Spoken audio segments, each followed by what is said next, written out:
Hope you're doing well today, Professor Gertis. Everything is pushing live right now, and we are hot. Greetings, everyone, and welcome, Greg Terry Experience, co-stream with Professor Gertis Explains UA. Welcome to you, and you can welcome me. We're co-streaming together.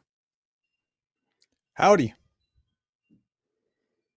Howdy. That's all I have to say. Howdy. Let's get on with it.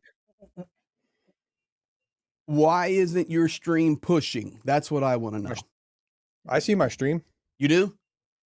Yeah. Oh, beautiful. Then we're cooking. Welcome, everybody. Gonna be a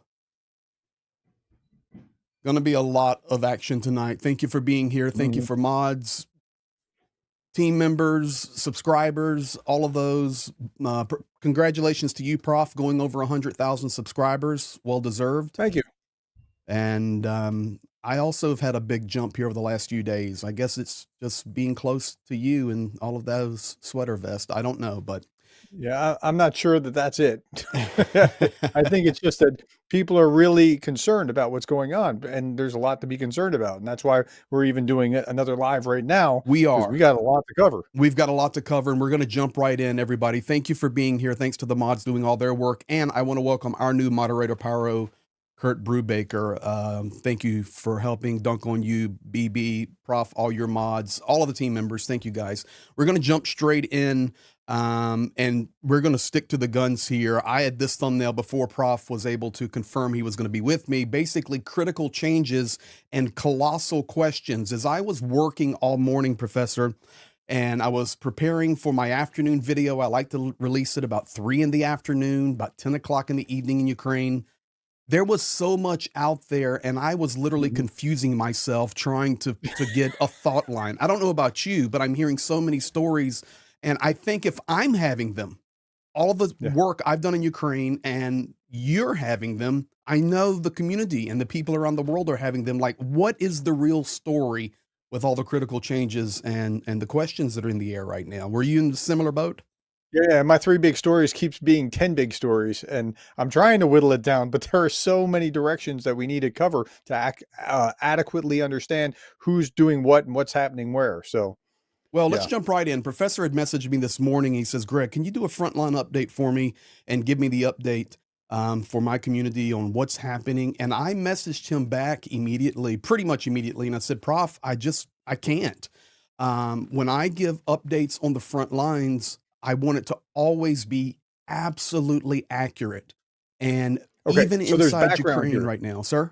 Yeah, so there's background here. What I'm seeing in OSINT public information is, Ukraine's actually pushing back in some places, and I'm seeing that, and I want to verify and see what you see. And if I can corroborate it, I feel much more comfortable. And if I can't corroborate it, then I can say, well, this is what's published, but let's take it with a grain of salt. So, here's what I'm going to tell you, and I was just not comfortable. I mean, we get our information from the soldiers that we work with on all the front lines. And basically, when I share about front lines, of course, you have Deep State, you have Institute for the Study of War, you have Live Map UA, you have Andrew Perpetua, you have all these different mapping sources. I even look at Russian maps and try to cross-reference. Right now, there's so much different information, and I was waiting for a certain analyst I follow to give his update, and it was like a half hour ago he gave his update. So we are going to share that with you before we jump into a lot of the bigger news, because we need to remember that even though we're talking about peace talks, negotiations, things are getting better, all the craziness is happening throughout the world, the EU, France, US, Russia, you name it. These guys are fighting on the front lines 24/7. They're not watching the news. They're fighting, and they're fighting for the future of Ukraine and the future of all us. So I do have the latest updates. And this you can trust, guys. This you can trust right here. The situation in the Pokrovsk direction is stabilizing. Ukraine made some pushes, Russia made some pushes back, and now we've come to a stabilization, but it's still very difficult. This is due to the partial depletion of the enemy's forces and to a change in approaches to managing our troops. Reminder that the command was changed for the Southern forces, and they're reaping the benefits of that. It's just unfortunate, and we will see this down the road when there is a delay in supply that will have a negative effect on Ukraine. I was going to say, you have a window of opportunity right now, as Russia is trying to hold it together and Ukraine's actually making some inroads a little bit on the margins around the edges of things. And when they run out of ammunition, that's going to be a whole different ball of wax. And I hope it doesn't come to that, but it's likely to come to that eventually. Well, I know for a if fact, Europe doesn't. Yeah, go ahead. I know for a fact, talking to commanders, sleeping in the same room with the soldiers, going with them, they now will be rationing their supply because this is what Yeah. has happened multiple times during this war. So right now, when Ukraine could if they were fully supplied right now, which they are supplied, but they now have to think ahead. If they were fully Yeah. supplied and they knew more was coming, then they would just Yeah. Right. unload. It's like last summer all over again. It is. It's deja vu. They would unload and they would take a lot of the territory right now around Pokrovsk, but they just can't because they're having to think what happens next week, in a month from now, in 2 months from now. Additionally, the enemy also continues to exert heavy pressure in Kupiansk, Toretsk. Ukraine has made a push back on Toretsk. That is stabilized as well. Chasiv Yar over to the east of Konstantinivka and Siversk, east of Slavyansk and Kramatorsk. Russia pushing pretty hard. Kharkiv direction, it is unrelenting drone attacks every night. Shahid attacks every night, hitting residential buildings. Last night on my video, I was talking about Kryvyi Rih and the ballistic missiles that took out the Centralna Hotel. That's a hotel I've stayed in many times. Can confirm it's not a military target. There were volunteers there, and it just shows you the terror of Russia and the misunderstanding of the United States. Additionally, we have increased activity in the Kherson region and Zaporizhia region, meaning more artillery, more shelling. There are even attempts, as always, for Russia to get across the bridgehead there around Antonivka, which is just to the east of Kherson, but that has been unsuccessful, but there's much more activity. Unfortunately, the situation in Kursk is very difficult. Right now, there's even internal discussions on maybe a drawback. Russia has been able to cut some of the supply routes there, but Ukraine is not leaving because initially, this is the negotiating card or one of the cards. Ukraine is in Russia, and we now see that it doesn't seem at this point that is so important for the way things are heading and the strong arm, in my opinion, that's being put on Ukraine right now. But they're holding, they're not leaving Kursk, they're fighting, but it's brutal. And then the final statement from the analyst says the war continues despite the loud statements of politicians, and our army needs help here and now. So that's the front with line. that, most of what happens here on the front line is going to be predicated on what happens politically, mostly from Europe moving forward. So much of what we're going to have to talk about is politics. And we are, and we're going to talk about that a lot. I will tell you guys that are watching right now, and I do want to say thank you. If you guys do have a question, or it's something important, Prof and I were talking earlier, please put it into Prof's chat or put it into my chat. And if there's some important question, the model get it to me, or I'll try to keep my eye on it as well. Thank you, F Oink, for your super chat. Repeat after me. Diaper Donnie is not negotiating. He is executing orders from the Russian Tsar.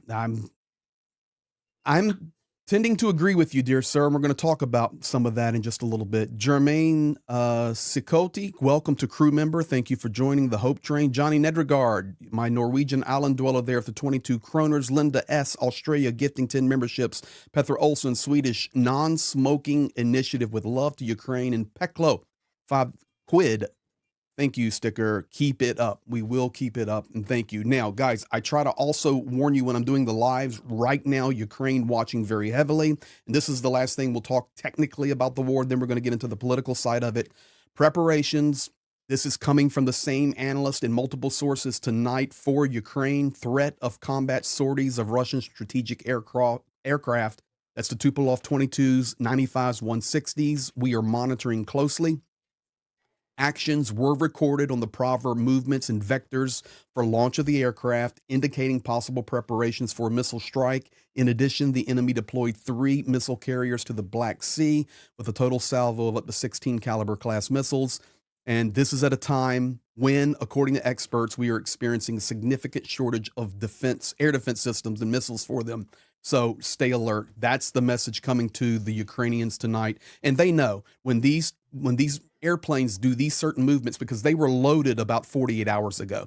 So when they do certain vectors, certain movements, relocate to a different air base, Ukraine pays attention. Unfortunately, when you talk about right now, the intelligence being cut for Ukraine, fortunately, and it doesn't picked back up. So yeah, go ahead. And being picked back up, the French, the French Exactly. are the ones. So the Brits can't do it because the Brits share the intelligence with the Americans, right? So they can't do it, and they've been told they're not allowed. But that doesn't apply to Macron, right? So And okay, so he's got his own and spy satellites and things along those lines. I did a short 5-minute dedicated video just to that. So I mean, I've never been like, yay, Macron, but Macron's been pretty big here for the last year and a half. He's actually stepped up.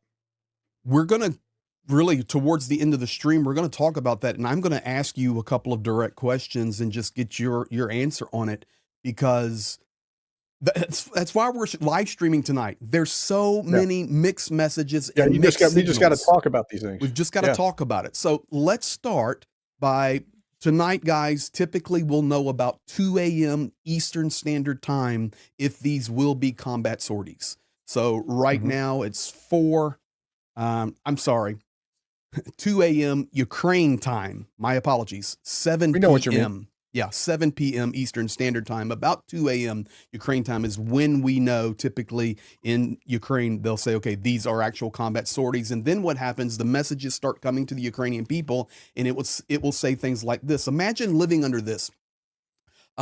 Airplanes are now in proper strike position. We'll let you know. And then a message comes 5 minutes later. Caliber class missile crossing over Lugansk Oblast, 2 crossing over Sumy Oblast, and then they start vector and tracking them. What a horrible way to have to live. So the real trick is that they're going to be rationing not just artillery, but Patriot missiles, and they're going to run out of them eventually. And okay, so if everything's cut off and we're waiting for both Ukraine and Russia to come to the table, so you're cut off until Russia comes to the table too? Is that what we're hearing? Because that's what it sounds like. That's exactly if I was Russia, the chaos we're hearing. If I was Russia, I would just drag my feet as long as possible, because that gives you every advantage. They are going to drag their feet. Anti-negotiation 101. This is a disaster. Yeah. I'm sorry. We can just cut straight to it right now. This is a disaster because it's misunderstood. Macron gets it. He gets it. The European leaders are getting it. President Volodymyr Zelensky gets it. And I just do not understand why there is so much trust. That's my opinion. Trust from the White House in regard to Vladimir Putin. I don't get it.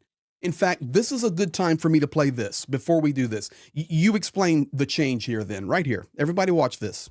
When the Soviet Union fell in the early 1990s, Ukraine was left with the world's 3rd largest stockpile of tactical nuclear weapons and strategic nuclear weapons on the planet.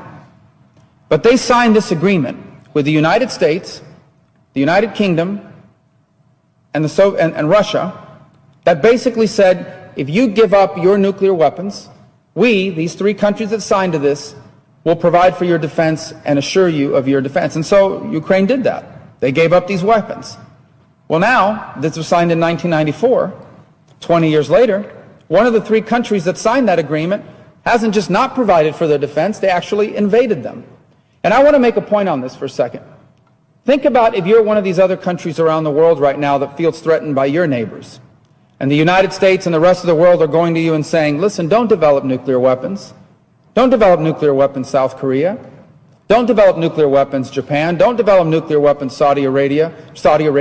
We will protect you. We will watch out for you. What kind of lesson do you think this instance sends to them? I think the message this is sending to many nations around the world is perhaps we can no longer count on the security promises made by the free world. Perhaps we need to start looking out for ourselves. And that's why the Ukrainian situation is so much more important than simply what's happening in Europe. This has implications around the world. What happened? What happened is that what you see there is what he really believes. and what he is saying now is dependent on him wanting to keep his job. So he's speaking the voice of the administration, the will of the administration, as the administration policy is. He's not speaking his own policy. So something shifted. This is what I mean by the difference between conservatives and MAGA. There's a big difference between that. Marco Rubio has never met a communist he ever liked, right? That's who Rubio is, but he also wants to keep his job as Secretary of State. So that's where he is. But doesn't there come down to a character clause? I mean, I'm just telling you, like, he can't really push too far against the administration. So if the administration's policy is this, I think it's stupid, frankly. I mean, Thank you. Like this is my problem with my party, is that I haven't moved from where I was 20 years ago, 30 years ago in understanding like how the world works. But the party has shifted largely because the populist sentiment is such that it doesn't matter what's happening in the rest of the world. We need to take care of just what's here at home and that's short-sighted. It's only one half of the coin. And if it blows up, you got a whole different problem set, and then you're really involved. So, well, I will just say this. I'm sorry. I will just say this in regard to the Ukrainian situation and the global situation and foreign policy. Then if you can't stand up for what is right, you're not worth a plug nickel. If you want to toe the line that much, I call you a coward, Marco Rubio, and I call Donald Trump evil for what he's trying to do. I'm sorry. I'm a conservative as well, Prof. But if you are that weak and spineless and yellow that just those few years ago, you can make that bold statement and now you can flip it, you don't deserve to be the Secretary of the State. Resign. All right. So what I don't understand is how Trump is negotiating, because everything that I understand about negotiation and deterrence and those kind of things would dictate that you do the opposite of what Trump is doing. And I'm not sure that he is, playing 10 moves ahead in chess or something like that.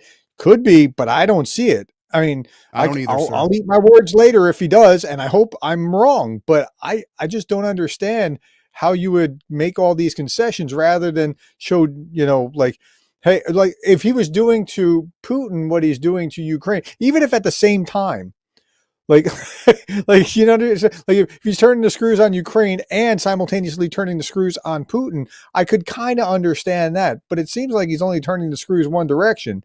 And I don't understand.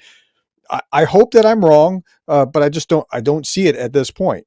And he was showing signs that seemed more positive before, but not now. And just got to explain, this is what I see. This is why the title tonight, so many questions, colossal changes. So much is going to happen over the next few days. We talked about the front lines. We talked about the potential for a massive airstrike tonight. Whether it's tonight or tomorrow night or the next night, it will happen. I mean, that's just the way it is. And one of my viewers said this: don't be too hard on Rubio. He's probably one of the only voices of reason that can restrain Trump. So let's say that that's the case, and behind closed doors he's saying other things, but he's saying the public line because he has to say that public line. I mean, still the public line is what the public line is, and that's the wrong direction. And Rubio was my great hope that on the other side of Trump, instead of Vance being the standard bearer, you'd have the former Secretary of State. And very often it is the former Secretary of State who becomes the next president. So, but he's just, so far, this has been disappointing. Okay. So we're talking about this. We played that clip of Rubio. We see Rubio next week going to be heading with Witkoff. He's going to be heading there to meet with Andriy Yermak, the head of the office of the president. This is going to happen. Now, they had to say that this time because the one that was supposed to be on the 25th didn't happen after they said it was going to happen. Now, Witkoff coming out today and saying this is going to happen. And on Tuesday in Saudi Arabia, either in Riyadh or Jeddah, the agenda for the U.S.-Ukraine meeting will include the basis for a settlement agreement and a ceasefire, per Witkoff. The meeting will be Tuesday, March 11th in Riyadh or Jeddah. Washington is counting on restoring relations with Ukraine, including lifting the pause in the transfer of weapons and intelligence, per Witkoff. Previously, President Zelensky was scheduled to be in Riyadh on Monday and Tuesday, officially to meet with the Arabian Prince. I've got all of that information updated for you. If you guys remember, Zelensky had said, I'm not going to Riyadh, I'm going on my own schedule, and it was scheduled for March 10th. That was a couple of weeks ago. Isn't it interesting that they make this meeting at the same time, approximately, that Zelensky is going to be there? And I'll get your comments on this. Additionally, the Treasury Secretary. So go back a second. Go back to Witkoff. I don't trust Witkoff any further than I can throw him. Hold on. You know what you get for that? Slava Ukraini. We got a no trust clause. Hold on. We got a no trust clause for Witkoff from Professor Gertis. Yeah. There's some characters that I'm saying, like, okay, Rubio, probably good. I think Waltz can see things. Kellogg can see things. I would say that there are some that are just too squirrely, that why are they even there, except that they're loyalists. Witkoff is a loyalist. I don't understand. Like, he's not your best negotiator. He's very heavily leaning towards Putin, and that's not going to help things. So, okay. Anyway, I'm done. Now everybody's putting it out there, and I'm going to answer the question for you guys about, it's like so many questions. Okay, so Zelensky's going to be in Saudi Arabia. Are you scheduled to be there? So does that mean actually this is going to be some secret meeting with Zelensky and all of these things? And the answer is no, ladies and gentlemen. President Vladimir Zelensky just half hour ago made it very clear he will not be at this meeting. He's playing his role, in my opinion, very strong and very well for the immense amount of pressure that he is under. Now, if this meeting happens, which they say it's going to happen, they're going to talk about the basis for a settlement agreement and a ceasefire per Witkoff. If you take it to the next page, Treasury Secretary came out, Besant, and said, U.S. demands Ukraine agree to quick ceasefire with Russia as condition for signing mineral deal, hopefully on the 11th of March. The last time I checked, isn't that like holding somebody hostage? Just checking. Well, okay, so you have to. I did a video about 2 years ago talking about, like, follow the interests. Don't follow the money, follow the interests. So, like, Erdogan, you can trust him to consistently follow whatever's going to be good for Erdogan. Same thing with Putin, same thing with Trump, same thing with, right? They're all going to like, so, and this is Trump's interest and Trump's interest only. Trump is interested in making a deal. And if you understand that, then everything else that Trump does follows. Okay, I'm cutting and pasting the actual statements. So I typically try not to rely on just media or headlines or Twitter or nothing. I actually get it. I build this stuff. I put it in there. So here, okay. So I have a question for you. If all of this happens, Besant says a quick ceasefire for Ukraine, we can agree on a mineral deal, hopefully on the 11th, then the U.S. will not hesitate to go all in on sanctions against Russian energy if it helps bring about a ceasefire in Ukraine. It's talking in circles, first of all. But I have a question for you, and I'll go big screen on this. Why is there no talk about the invading nation stopping firing? Yeah, it's backwards. I can't explain that. That's just what I don't understand. Like, why are we trying to strong arm the country that's been the victim? I don't have an answer for you. Okay, but we want people to know, if you're watching right now on my channel or Prof's channel, thank you for being here and for working with us to figure this out. We don't know the answers, but we're processing the information, and that's why we went live, because there's just a lot of chaos out there today and questions that there are no answers to yet.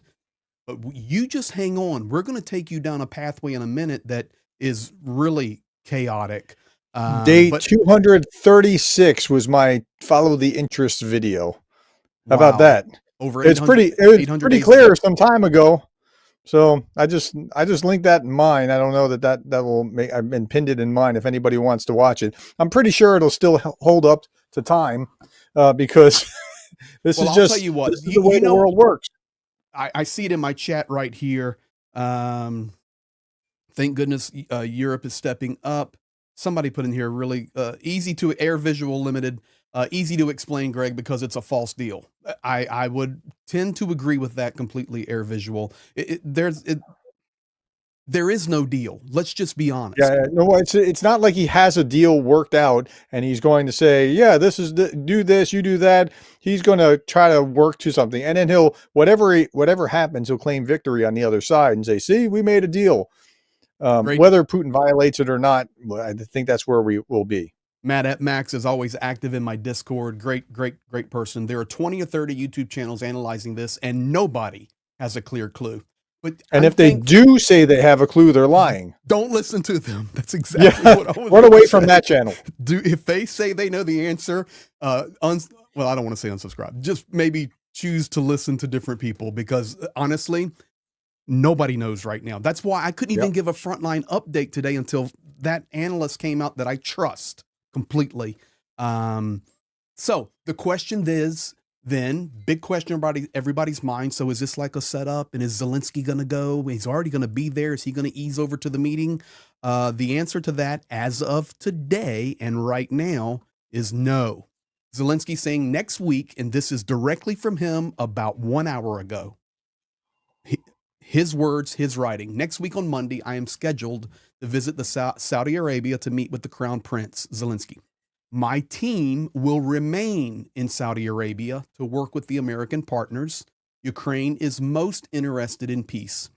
First of all, silence in the skies can be established and fully controlled, meaning I'm looking for a cessation of missile strikes, long-range drones, and bombs on energy and other civilian infrastructure.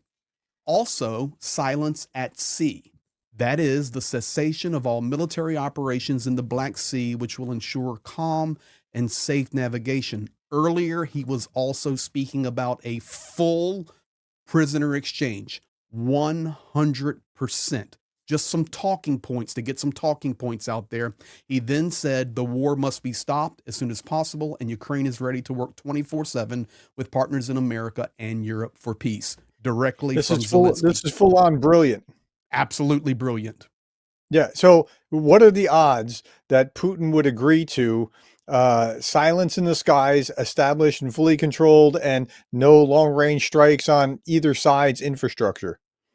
I can on a scale of 1 to 100. 0. Yeah. 0. Yeah. So Zelensky saying, I'm willing to do this, and Putin will say, nope. And then you'll see. Now here's my theory. If, like, people say, well, Trump is Putin's puppet. Okay, like, he likes Putin. I get that. Trump can zig and zag and zig and zag and zig and zag because he has no internal compass. He can do that. If he only zigs toward Russia and he only continues to zig and just zig and just zig and just zig, then you know that he's Putin's puppet, right? If he zigs and then he zags and then he zigs and then he zags, then you'll see a different kind of something. I don't know which it'll be, but my guess is, just like Little Rocket Man being the worst thing ever and then being the best thing ever after he does what Trump wants, or says that he does what Trump wants. Okay, I think that's what we'll see. So I think that if Zelensky's smart and he can position himself the right way, that I'm asking for these kind of simple things to have a peace to come to the table, and Putin doesn't do it. That could potentially show it can pull back the curtain. It can pull back for the curtain for the very small percentage of people that don't see the truth. That's leading this American White House right now in regard to the war in Ukraine, because this is perfection. He calls for... Okay, so I have somebody saying the professor's delusional if he thinks that Trump will be tough on Putin. But Trump's going to be in a bind. If Zelensky's saying, yes, if we do this, we can have a ceasefire, and Putin's unwilling to say anything, then that's going to put Trump in a awkward place relative to Putin.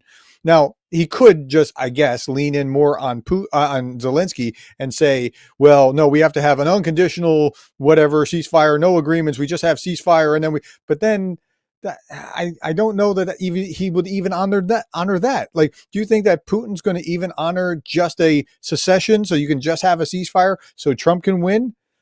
I don't see it. I think in 10 or 15 minutes is kind of projecting ahead as the stream. We want to try to keep it to about an hour. In about 10 or 15 minutes, we're going to throw something in here that may take all the cards off the table in regard to working with ethics and proper morality in dealing with foreign nations and meddling. We're going to talk about that in just a moment. But here, I concur with you completely. This was brilliant move on Zelensky. He didn't do it on a video where his English, or he only do it in Ukrainian. He wrote it. This is in writing because, you know, Trump got a letter, which he didn't get that morning, confirmed by Makarova that he lied and said he got a letter. I'm calling it, guys. He lied and said he got a letter. I know. Letter or tweet, I don't care. It doesn't matter. He got those words. He got to say it. He said, I received a letter this morning. I care about that. He didn't. So that could be a misspeak. And I'm not trying to defend Trump here. I know people will think that I'm just, like Rosie said, I admire your optimism, Gertis. How many zags before you call Trump out? So it's all for zags. So far, it's all zags. I got that. I understand that. And good people can disagree about this, but that's such a minor point to talk about. He got a letter. He said that thing from Zelensky. I think he was waiting for the mineral agreement so that he could announce that thing and didn't get it. And so what else do we got? I agree with you completely. That's why there was so little about Ukraine. I'm confident he was coming with the big news. The mineral agreement was signed, and Zelensky and Ukraine put a chink in that plan, and he had to cover it some way. But the reality is, it was the tweet, it was that message, and however you view it is how you view it. But this, Zelensky is writing it once again. It can't be questioned, and we concur. These points, Putin will never go for. Yeah, he can't. He can't agree to those. Brilliant move on Zelensky's part. Now, if you're wondering, I can show you this. Let's do this button. Russia wants quick peace in Ukraine, and London is head of those resisting it. This is the ambassador to London, or to the UK, tells Sky News. Quick peace on all their terms. That's really the thing. That's where we're going. Yeah. In an interview on The World with Yalda Hakim, Andrei Kalin says Moscow told Washington it believes its territorial advances in Ukraine should be recognized as a part of any peace deal. And I can tell you also, in addition to that, he also said we are ready for negotiations and conversation, but we have our position. We need a new Ukraine as neutral and non-nuclear. And interesting, Meloni out of Italy. Meloni. Yeah, just 30 minutes ago was saying, well, maybe we could do a non-NATO invoke of Article 5. And these things are being talked about already in EU coming in. Yeah. So they're finally talking about pushing back in a meaningful sense. Because like, what is Russia had to give up so far? What will they be forced to give up? Will give up smashing Ukraine? I mean, is that what you're going to give up to get what you want? I just don't understand. They're going to give up nothing. And then who's going to pay the bill? That's their desire to give up nothing and gain everything. That's what they do. We need a new Ukraine as neutral and non-nuclear. The territorial situation must be recognized. These territories were included in the Russian Constitution, and we will continue to insist that all Ukrainian government forces leave these territories, and we will never accept a temporary ceasefire. So, ladies and gentlemen, you have to understand, what he's calling for there is Ukraine to leave the massive city of Zaporizhia. That's what he's calling for, or be occupied. To leave it. To leave the city of Kherson again. This is what they're referring to. And it will not, he says, there will not be a temporary ceasefire. So that's coming in today. That article today answers some of our questions there. And this is a guy who's quite vocal and speaks for the Kremlin quite often. Let's go here. I have a question for you. This has been reported multiple places. The Guardian, Politico, NBC, others, and I was looking at them. Here I did clip the headlines. And the only reason that I'm going to go with this and ask you a question is because the lady on the right, Tymoshenko, actually has confirmed this. So what is this? That's freaking brilliant too. Okay, so let me lay it out, then get you guys out here may not know what's going on.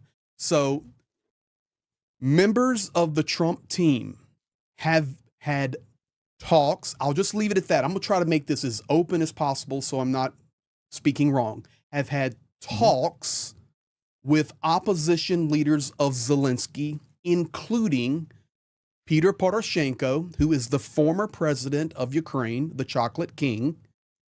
Also, they have had personal talks with Yulia Tymoshenko, who also, if you really look at leadership, Tymoshenko most likely would never be president again, but that opposition team is strong. You have Tymoshenko, you have Zaluzhny as the ambassador there in UK, you have Peter Poroshenko, you have Budanov, the head of the SBU. That's about it.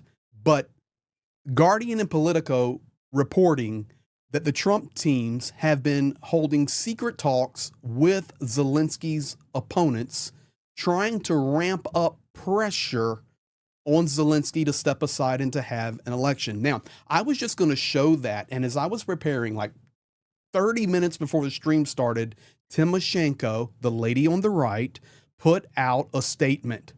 She said, and I'm giving it to you guys tonight, U.S. President Donald Trump is looking for a partner for peace, meaning he feels that Zelensky may not be that person. His team is looking for a partner for peace among experienced Ukrainian politicians who will help restore good relations between Ukraine and the United States, as well as begin serious work on finding effective ways to establish a stable peace.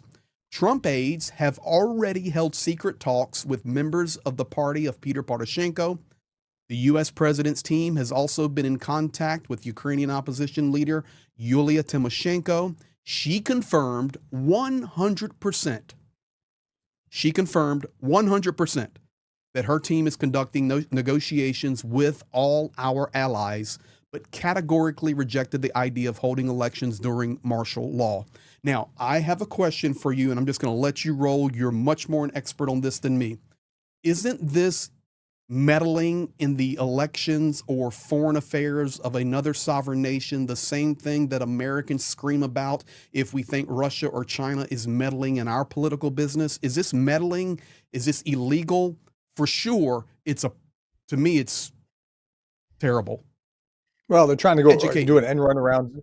They're trying to do an end run around Zelensky in order to cut a deal because they think he's obstinate and they think they can, get a better deal out of somebody else. But I think it's brilliant for her to make the quiet thing that was supposed to be hidden public. And that actually is going to help her weirdly in a political sense. And it'll help Ukraine. So it'll help Ukraine by bolstering Zelensky. But then she looks like she didn't stab him in the back because she made it public, which actually she has nothing to worry about dealing with the U.S. administration because she's not in power. So on multiple levels, that's a smart thing to do. And it's good for Zelensky. It's good for her in the long term. I thought that was a very smart political move.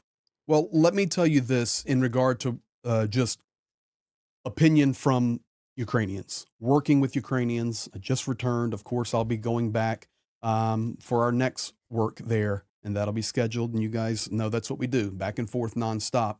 I had dinner with a general a month or so ago, and it was a 4-hour dinner.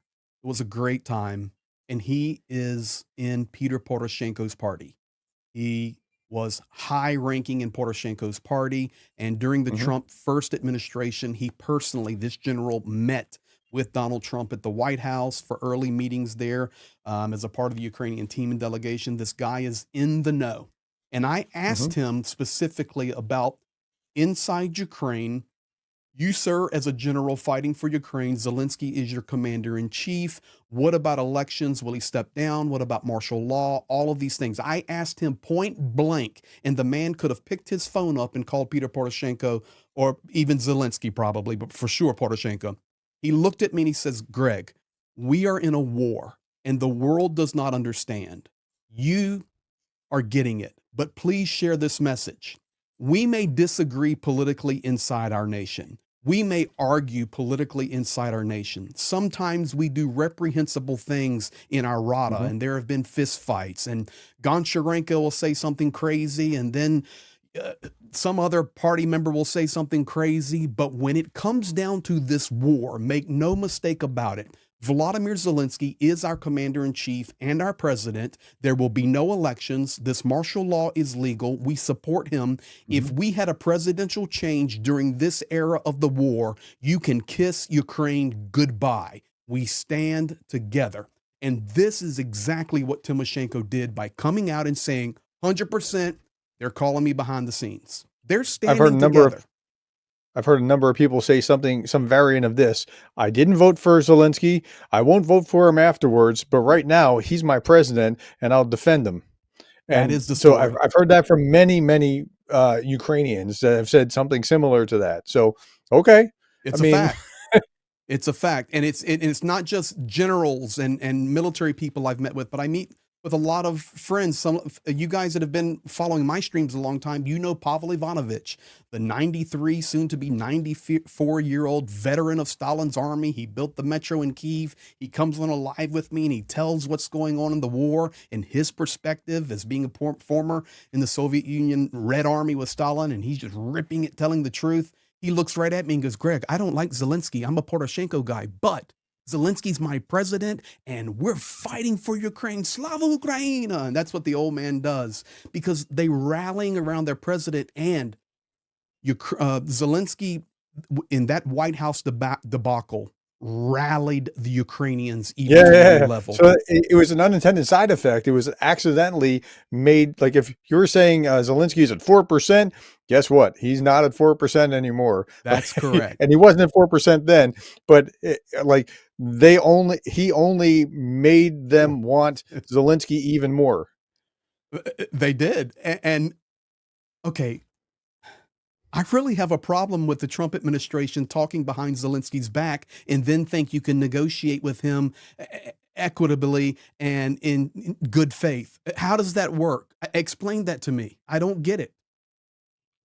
Well, I mean, you can't really negotiate with Russia in good faith if you're arming Ukraine. And so one of the things that the Trump administration did, and I think this is terrible, this is a disastrous shift, went from we're behind you, Ukraine, to no, we're going to be trying to be in the middle between you two, and we're not arming you and we're not whatever, right? So that was a bad idea. I don't like that at all either.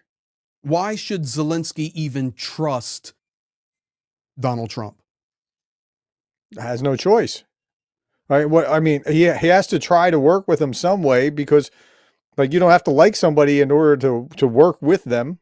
But if you are the leader of the free world and your team is working behind the back of the political what's your opponents, alternative? Go right? I mean, is that we don't want your weapons anyway? I understand it. It's just so he's got to eat humble pie and try to work with them to the degree that he can. It's unfortunate, but this is where it is. I'm not saying that that's a good thing by any means. No, it's going to bite him in the butt, in my opinion. And I mean Trump. Ida, Norwegian Chrono 119, thank you for your support. Blom Bombsheller gifting 20 memberships. Thank you, young lady. You and Dunk on You, $20 super chat. Ukraine will prevail no matter what. Mark Bisque, our Canadian friends there, Mark and Elena. Johnny and I, of course, been to Elena's mom and dad. Well, I've been there multiple times. We're more, Canadian 27, he says, we're more than just angry with Trump and his band of idiots, but we know they don't reflect the America we know. And to all those who have been so kind, generous, and brave alongside Ukrainians, we thank you. Thank you, Mark. That's a very nice comment, and it does not reflect on the vast majority of Americans, even on both parties or independents that are standing with Ukraine. It's not a representation of us. Dunk on You 23, gifting 10 memberships. Darren Vaughn, the redneck from Virginia. Let's surrender to the army using donkeys, 199. Haha, exactly. Rick Netherlands with the 599 euros, super sticker there. F oink out of Hungary. Repeat after me. Ukraine friendly, Russia bad. Shouldn't be too hard for Donald to remember. Rick from the Netherlands, a crew member. And U.S. is actively helping Russia break the deal. I think, Rick, that's exactly what we're talking about. Bad News Badger, thank you for that super chat. I have a lot of conversations with Americans that love Trump and Musk due to non-Ukraine related stuff. Right now, our counter 350 billion.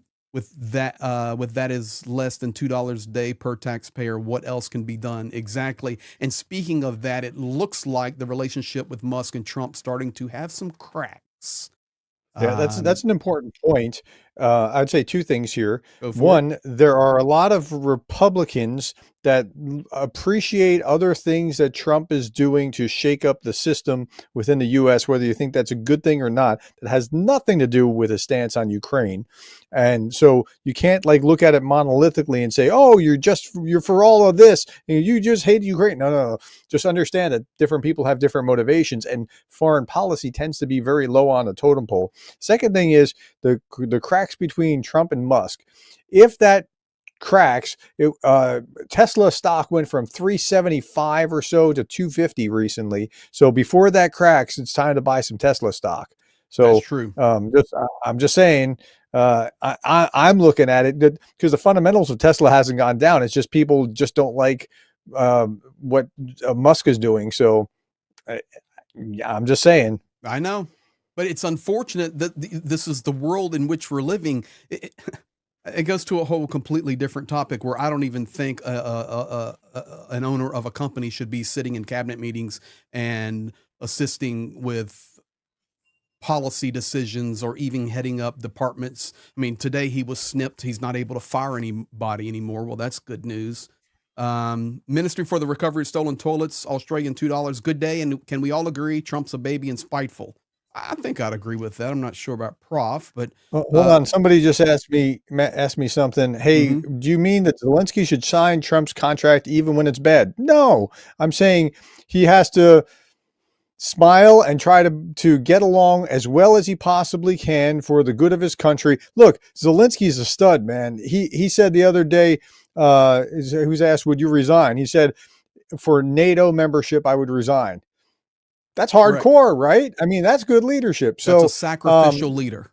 Yeah. But to just, when I say eat humble pie, okay, put up with as much as you can possibly put up for the good of what you're trying to accomplish. You have a partner that is not necessarily reliable or whatever, but that's all I'm saying. I'm not saying like he should have to roll over. It's unfortunate that that's where we are. Michelle Esquire, a $10 super chat. Follow the evidence. Putin owns Donald Trump. Listen, all of these stories, and thank you for that, Michelle.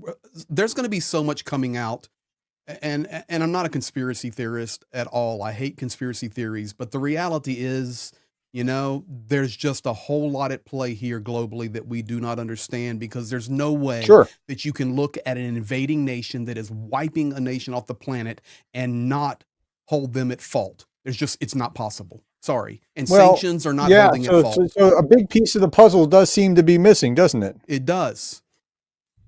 Linda S., Australia, 50 Australians. We've known for 3 years that Putin won't concede without taking land, sea, and air from Ukraine. That discussion is moot. We need to start looking forward, not back. Ukrainian citizens deserve better. Completely agree. Linda F. Oink, my Hungarian brother, coming in, repeat after me. Donnie is not meddling in elections. He's just following orders. It's just really strange. I will give you that, Mr. Oink. 50 gifted memberships there as well. Thank you for that. Adam Rounds gifting 5 memberships. Joanne Sterling, $4.99 super sticker there. Thank you guys so much. Now, let's turn the narrative a little bit and talk about, for the remaining part of the stream here, Prof, some good news. And some interesting news that I think is worthy of paying attention to. Germany rapid aid package is on the table. So with all of this happening, let's lay the groundwork before we go into this. With all of this happening, the meeting that's going to happen next week in Saudi Arabia, supposedly on Tuesday, Zelensky going to Saudi Arabia. Zelensky was in Europe today. Macron's speech, which I'm going to play a piece of that in a minute. I want Prof's response on a certain section. All of these things. I have Lavrov's response translated. I voiced it over. I have Putin's response for you guys in just a minute. While all of that is happening, the EU is starting to stand up in multiple ways, even stronger. Germany has formed a military aid package for Ukraine worth about 3 billion euros, and rapid financing of this package is currently being discussed, says German Defense Minister Pistorius. I'm not an expert on German politics, but for me, that must be a good thing. When asked whether this amount includes Taurus missiles, he replied that these discussions have been going on for the past few days and will continue in the coming days. And right now, this isn't new money. This is something they've been working at. So it looks like it's new money, but that's only because it's just about. But there have been long discussions about it. So but what does this mean when they're rapid now talking about it? Is this, they're going to bring it to fruition finally? So theoretically, they're trying to push this through before the new government comes in, so that the old government is blamed for it with Schultz's crowd before the new ones come in, and then they'll have a harder time pushing things through. Gotcha. Thank you. Let's go here. Your opinion? I mean, I know what your PhD is in. Trump and it was in multiple. I just grabbed that one picture. It's everywhere. Trump considering major NATO policy shift. U.S. President Trump's considering changing the format of U.S. participation in NATO, basing it on new financial structure, including abandoning the obligation to defend the allies if they are attacked, which is Article 5. This is like the worst piece of public policy that I've seen in my lifetime. I mean, you're making us so untrustworthy to our friends and allies. It's just bad. This goes right back to the Marco Rubio video we played at the beginning, where you can't trust any security guarantees. That's it. Trust is gone. EU I'm not Parliament. sure. Go ahead. I'm not sure if he can unilaterally do that. I think it would require some kind of undoing of the treaty. So the way it works in our system is your constitution is the highest, and then treaties are second highest law in the land, right? And we have some kind of treaty obligations with NATO that would require, I think, undoing it, I would think. And you'd have to write that. The Senate would have to concur. And then unless I have my facts wrong, I'm not sure exactly what the NATO Article 5 treaty thing is like, but I think it would take more than just some executive order in order to do that. But even Trump just really talking loves about it, I executive mean, it's orders. just, listen, but it's what he does. You've talked about this before. I think many times we've talked about it with the shock value, whether it's the tariffs on, the terrorists off. I mean, honestly, the wishy-washy leadership. I know there's probably some logic somewhere that I don't comprehend, but for me, it sure looks wishy-washy. The renaming of the Gulf of America, the renaming of the Gulf of America. I guess that could be a compromise, Gulf of America, or Mexicarica. I don't know, but regardless. And then, even continuing in his speech the other night to talk about Greenland. And then if you'd have just left it alone, the people of Greenland can make their decision. It sounds to me like Putin talking to the citizens of Kherson in Crimea. The people living in Crimea can make their own decision. The people of Kherson, we can do a referendum and they can make their own decision. That's what he said. And then he took it a step farther. We're going to get Greenland one way or the other. We're going to get it. I mean, come on. And then you talk about NATO. It's just so much out there that's, for me, I just really struggle with it, Prof. Big time. Yeah.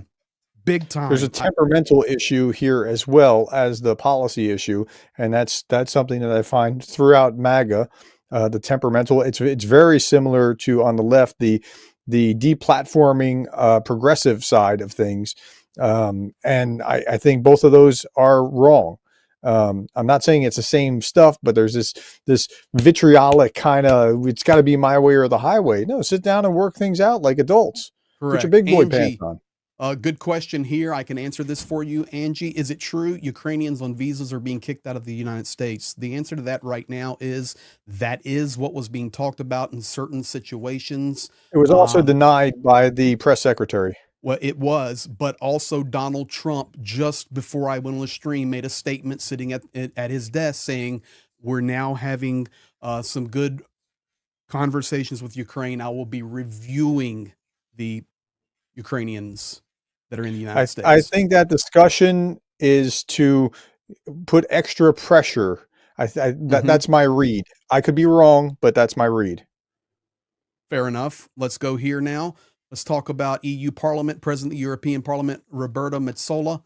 The situation today is exactly the same as it was 3 years ago. Ukraine is fighting for Europe. Europe needs to be hand in hand, lockstep with whoever's fighting for our security and values. Ukraine's security is Europe's security. Take a listen to her here, and she has one colorful word.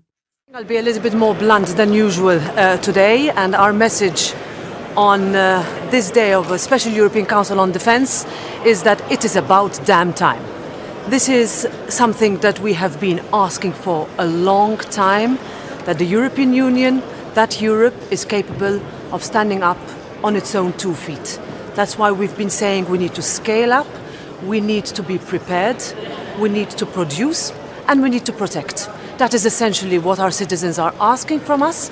That is essentially what it will take for Europe to say that we are ready to put, finally, our money where our mouth is. On Ukraine, the situation today is exactly the same as it was 3 years ago. Ukraine is fighting for Europe, and Europe needs to be hand in hand, lockstep with whoever is fighting for our security, for our values. Ukraine's security is Europe's security. And today, more than ever, also with the president of the country, we will stand with him and will say, we are with you. But to do that, we need to do more. We need to make sure that even here we put our money where our mouth is, that we help financially, that we help militarily, and we're able to say that yes, what you are fighting is what we will be fighting for together. Thank you very much. Thank you. Thank you. So there you have it, Prof. What's your opinion on her speaking there? Well, it's the right rhetoric, but it's been the right rhetoric for the last 3 years. She's Maltese. So I'll believe it when I see it. So I think they're fired up. I think they're like shook up by Trump and going, oh, is something like changed here and we got to do something. But it's the rhetoric has not changed. The action is what has to change. We're behind you. You know, it's like that meme. We need air support. You're doing a great job, right? I mean, so when they actually do it, and now some of them have actually done a lot, right? The artillery thing from the Czechs, awesome. Poland, you've been stepping up. And like the UK, you've been like Boris Johnson first on the ground, Macron later on stepping up, like good. I'll give them props where props are due. But as far as Europe, getting the message that you've got to really take this thing by the horns. This is so good. Mertzi, big supporter of Ukraine. He's been there and volunteered. He was noticing the same thing I did. Those guys needs to cool it with the microphones. They were putting them all in her face. That's pretty funny. Joey T coming in with an interesting comment. If the U.S. are intending to leave NATO, then they shouldn't have any say on who can join it. Good point. Well, that's interesting. That's an interesting thought. Exactly. Wow. Yeah. Maybe you should push Trump to get out. Exactly. Get out of NATO. Then Ukraine can get into NATO. Who knows, man? The way this is going. Who said that? Joey T. Joey T. I'll put it Joey, back up there. can I cite you? Can I use that? If I forget your name, forgive me, but that is a great point. Absolutely. A+, Joey. Joey T, give us a confirmation in the chat there. So Prof wants to use your quote on a new video coming up. He gets an A+. No doubt, he passes. Yeah, you get extra credit in the class today. Yeah. All right, let's do this. This is my question for you. I'm going to play a couple of things. And yes, Prof, you're welcome to use Joey T. Oh, thank you, Joey. I appreciate it. Okay, let's go here, and we're going to close up here in just a few minutes. How does this fit in? Okay, so with everything we've said, the meetings next week, which we just have questions about, no real answers, peace, very little to no direct conversation about the fault of Vladimir Putin or the fault of Russia in this, just a little minor talk that we may increase sanctions. In regard to peace talks, it is Ukraine that must do it and not Russia, is what we're hearing at this point. And this is why we have all these colossal questions that are happening. But what we have is the leader of France who comes out, and I want to play these two clips, and says these bold statements. And my question will be, I'll play both clips back to back. My question will be for you, Prof. You can think about it while the video is playing. Does this change anything? By 2030, Russia aims to mobilize 3 million more troops and add 4,000 tanks to its arsenal. Who knows if Russian aggression in Ukraine will ever stop? Could Russia become a threat to Europe? I believe peace will eventually come to our continent when Russia becomes peaceful. But the situation I'm describing now is dangerous. Keep helping Ukraine stay strong in talks with Russia, so they can achieve peace on their own terms. This matters to both them and us. Peace can't come at any cost. Peace can't mean Ukraine's surrender or destruction. We can't accept an unstable truce as peace. Remember, Russia invaded Ukraine in 2014. We signed Minsk agreements which Russia broke. Russia violated those agreements. They failed to keep their promises. We can't trust Russia's word anymore. Ukraine deserves security and peace, which benefits Europe too. We're working with allies like the UK and Germany on this. So there you have it. He's calling it point blank, Russia's fault. They're dangerous and they can't be trusted. Okay, so I'm going to give you an analogy that's a little weird. So if I'm at work and I walk up behind some woman and I pat her on the butt and give her a kiss, okay, I am sexually harassing, unless, because context matters, that's my wife, right? If it's my wife, everything changes, okay? I'm no longer creepy. I'm just a loving husband, okay? So same thing here. We need to have the context where we say, look, who is the perpetrator? Ukraine is being victimized by Russia. Like, if I could just message for these guys, and I'm not a communication consultant or anything like that, but Ukraine is being victimized by Russia. Russia is the victimizer here, and they just need to just keep that mantra front and center in front of everything. Before you say any sentence that you say we need.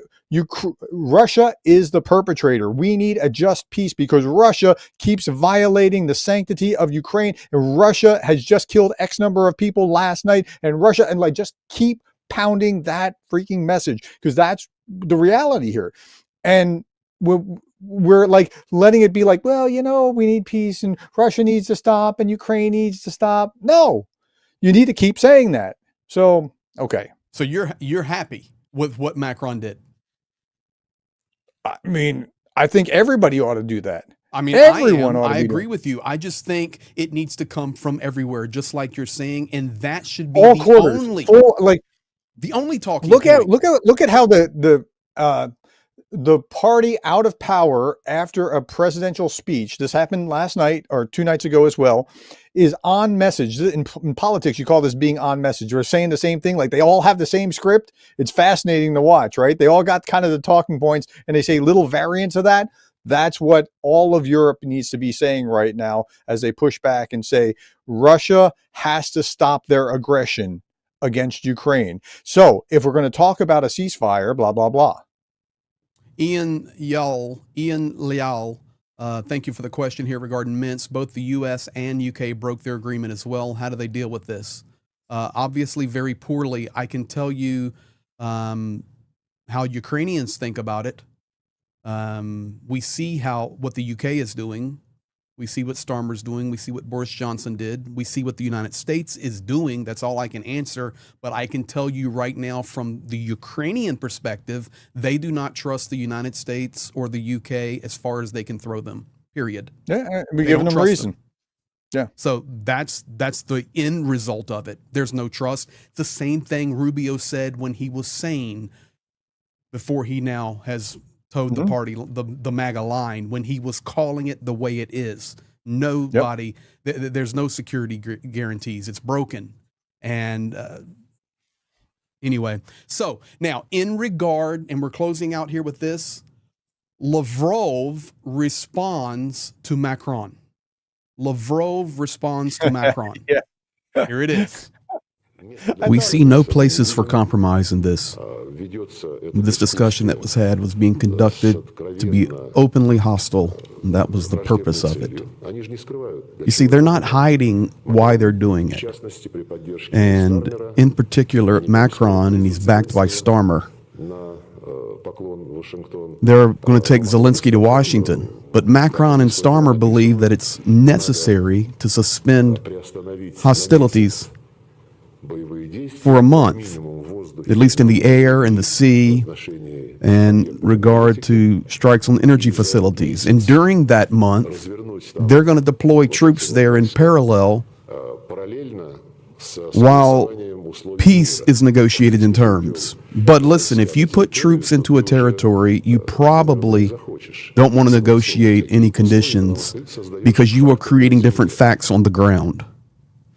Very interesting statement. Now, I know you're ready to roll. I can see it in your eyes, but it's interesting. Lavrov speaking the same thing that Zelensky just said. Okay, if we want peace, stop the attacks on energy, stop the air, stop the sea, all of those things. Lavrov says, what are you talking about? Yeah. So, like, they're not going to be supporting their lines, or if there was like this truce, there wouldn't be movement for the Russians trying to bolster everything. Come on, like. It's almost ridiculous for him. Like, how he can say the things he says with a straight face without laughing, I don't understand. Because he has a like, reprobate mind. Well, no, I'm it's got to be okay. something. Listen, like, I'm going to tell you. And okay, guys, just listen to me on this. I couldn't make it through saying the kind of stuff that he says. Like, if I had his job, I couldn't help myself but be like, okay, think about, go with me on this for 1 second. And I don't want to make this philosophical or we have to call Johnny, but listen, he believes it. That's how he can say it with a straight face. That is why Donald Trump can say the stupid things he says many times that are just like inflammatory, because he believes it. And Lavrov actually believes what he's saying. Putin believes what he's saying. And everybody in the stream may disagree with me completely on this one point. I don't think that's right. I don't think that he believes it so much as he puts it forward to make it so, because truth doesn't matter to him. But all I was saying, believe it. I don't know. I think he knows better, and truth doesn't matter, and you still want to put it forward anyway to achieve your ends. But I just couldn't bring myself to say that. I'm not that good of a liar. Well, I will tell you this. Mertzy has a good comment here. Guarantee Lavrov can pass any lie detector test. Yeah, maybe. I mean, exactly. Fair enough on that. Additionally, hold on. Let me do this. Great comment here. A.F. Kaplan, decades of indoctrination and pacification can do a lot. Yeah. Good point. Good point. But again, truth is not that high of a value. It's like in the Soviets' mind. So going back to the Soviet Union times, like, you could use truth in the pursuit of your goals of furthering Soviet whatever, and that was perfectly acceptable morality. So that's why I'm conceding the lie detector test. Okay, this is good. This is good here. We opened up a good little talk here to close it out. Here we go. I think there's just validity in all of this. Mad at Max saying, Greg, no, not 100%. He knows his lies have no consequences. That's a good point. Yeah, there's that too. And then, or they have consequences that work out for him. And that's correct. And here's just not good. I am very familiar with liars. They do, in fact, believe what they say. I call them a liar and they scream, why do you call me a liar? That's kind of what I'm saying. Eventually, they actually begin to believe this stuff that they're spewing very much. And we know, guys, the biggest liar of them all is deluded. And there was also Amy's comment here that I want to get back from what we were talking about. Macron is speaking collectively for Europe. That's beautiful. And I hope he continues and others join him. And then Angie, UK either, we're still helping. And that was a comment in regard to when I stated that Ukrainians do not trust the American UK. It's not about the people, Angie, or anybody else out there. They're very thankful for the help and the people. It's about government security promises they don't trust. I think the UK has held them up, held up their side pretty well, trying to keep things rolling. Much better than America. They were, yeah, and they were incredibly instrumental, especially early on. And right now with, I mean, early on with Boris, and right now with Starmer. Agreed. Let's go to the last one now. So Vladimir Putin was meeting, and now we're talking about the greatest liar. Vladimir Putin was meeting with mothers of soldiers who have given their lives. I hate to even say it that politely. I hate to say it even that politely. He was sitting at a round table, oval table, with mothers of Russian soldiers who were killed. Let me say it that way. Invading Ukraine. That's a much better way to say it. And he's being asked about their legacy. He's being asked about how the future will look and what will Russia's perspective and future be, and specifically in regard to not only Ukraine, but what America is saying, the peace talks, the future of the war. And they were asking, did my sons die in vain? So that basically is laying the groundwork for you. And here comes what Putin said. We must choose for ourselves such a peace option that will suit us, and this will ensure tranquility for our country for a long historical term. We do not need anything that is foreign, but we will not give up what is ours. And we need such an option that would ensure the stable development of our country. It's got to be stable and peaceful and secure. So there you have it. Yeah, and Cheryl's saying they're probably FSB agents. Yeah, very well could be. The reality is, though, he says we don't need anything foreign, and what is ours is ours. And I'm telling you right now, in his mind, on the books of the Russian Constitution, are the 4 regions of Lugansk, Donetsk, Zaporizhia, and Kherson. Direct reference to that. I'm just curious, as a practical question, how much land do you actually need in order to be secure? So, and when I say that, I say, look, if you really meant that this was because of a foreign threat, those 4 oblasts would be not oblasts, but no man's land, right? That would be a neutral territory. That's no man's land that nobody can cross. But now, on the other side of that, of those 4 oblasts, you need some kind of buffer zone all the way to, say, Kyiv. That's the way that, so how much is enough? It'll never be enough. This is what Ukraine is saying. This is what Europe is saying. And this is a great way to close out this huge day of questions where we don't have a lot of answers, and we're just kind of massaging the information and talking through it and coming to some conclusions. I'll check the latest air update before we close out and let you guys know, because I told you about that at the beginning of the stream. But the reality is, first of all, Prof, let me tell you how it is in Lugansk and Donetsk and Zaporizhia and Kherson, in every place that Russia occupies. And then on the Ukrainian held side, it's within 10, 15 kilometers. Mm-hmm. It's complete devastation on the occupied side. The cities are laid waste. I'm talking cities that had 100,000, 150,000 in them, like Lysychansk and Severodonetsk and Bakhmut, and the list can go on. They are leveled to the ground. The amount of pollution and metal in the ground from this war for 3 years, it is the most toxic place, one of the most toxic places on the planet. It is the most mined place in the world. This is now a no man's land. So you are correct, 100%. That is a laid wasteland. So then what becomes the next region, the next area? And this is modus operandi for Russia. So well, I'm saying they should have intentionally made it that, rather than call it part of the Russian territory. But how many atrocities do you think? I mean, how bad is this going to be compared to what the Nazis did on the other side of World War II, when we actually open up those 4 oblasts and we find out just what the Russians have been doing to those people? Yeah, it's going to be shocking to the world, in my estimation. Well, even from early in the war, and I know you guys remember the early videos when we all were shocked, early February or late February of 22 and beginnings of March, and the stories of Bucha and Irpin and Gostomel, Mariupol, the theater with the children's name on top of it, Mhm. Yeti, meaning And they bombed it because it said children. and they So bombed it. that's what you're dealing with. Yes, and I've got personal numbers that at least 20,000 Mariupol citizens were killed.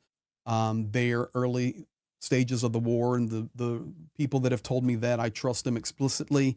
There's been thousands of children taken out of Ukraine into Russia and indoctrinated. These are not conspiracy theories, and you know you Mhm. try to. These are facts, ladies and gentlemen. These are facts.